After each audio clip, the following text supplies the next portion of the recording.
L'évangile de Jésus-Christ selon Saint Jean. Jean chapitre 5, du verset 1 à 16. À l'occasion d'une fête juive, Jésus monta à Jérusalem. Or, à Jérusalem, près de la porte de Brebis, il existe une piscine qu'on appelle en hébreu Bethzatha. Elle a 5 colonnades sur lesquelles était couchée une foule de malades, aveugles, boiteux et impotents.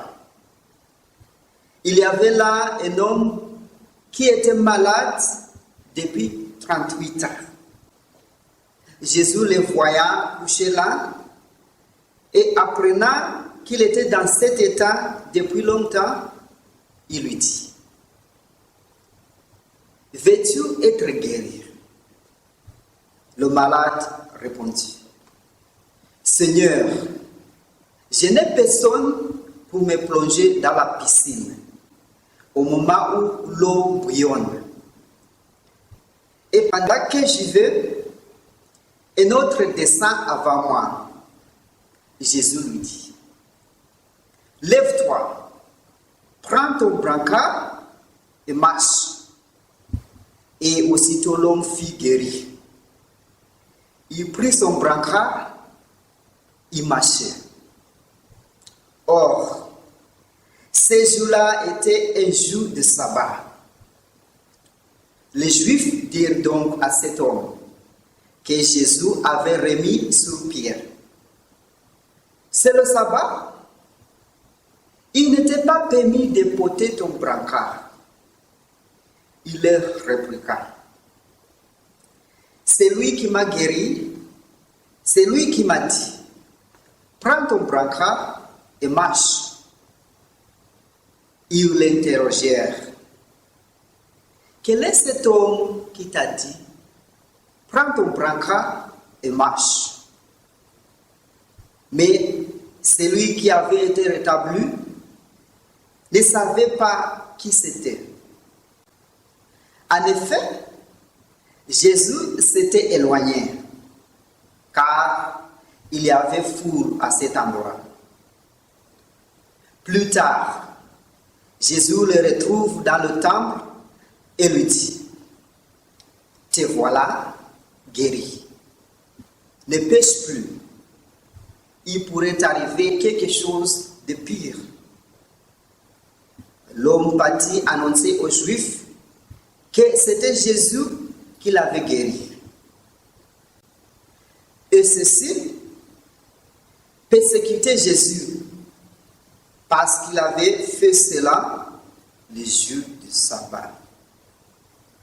Acclamons la parole de Dieu.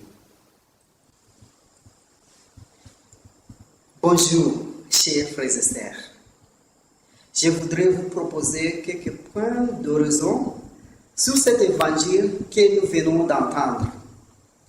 L'évangile du 21 mars 2023, 4e semaine du temps de carême. La grâce a demandé pendant cet horizon est de toujours obéir Jésus, qui est le maître de la vie et du sabbat. Premier point. Aujourd'hui, Jésus se trouve à la piscine. Mais attention, ce n'est pas la piscine de détente. C'est la piscine qui est remplie de gens qui sont malades. Mais quand Jésus arrive là-bas, il s'adresse à une seule personne. Je voudrais que vous écoutiez le dialogue entre Jésus et cet homme qui est malade. Est-ce que cet homme a répondu à la question de Jésus?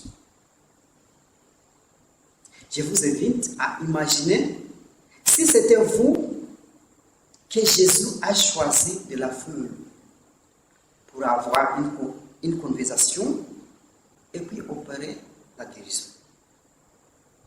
Deuxième point.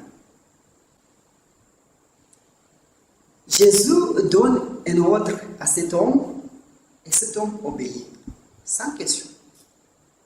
Il ne pose pas de questions. Obéissance, sans question. Qu'est-ce que cela suscite en vous? Maintenant, je voudrais que vous considériez ce que les Juifs disent à cet homme qui est guéri. Ils disent que sur le sabbat, ce n'était pas permis de porter le brancard.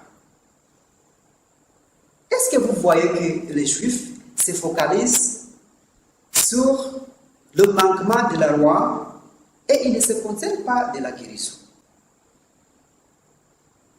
Qu'est-ce que cela veut dire en ce qui concerne le pessimisme? Qu'est-ce que cela veut dire en ce qui concerne la possession d'énergie négative? Troisième et dernier point. La dernière parole de Jésus se trouve là où Jésus retrouve cet homme dans le temps. Voilà ce que Jésus dit. Te voilà guéri, ne pêche plus. Quel lien faites-vous entre sa maladie, ses péchés et sa guérison? Quel lien faites-vous entre sa maladie et sa guérison? Vous pouvez terminer votre prière avec un colloque avec Jésus, qui est le maître de la vie et du sabbat. Vous pouvez terminer avec notre Père. Bonne méditation à vous.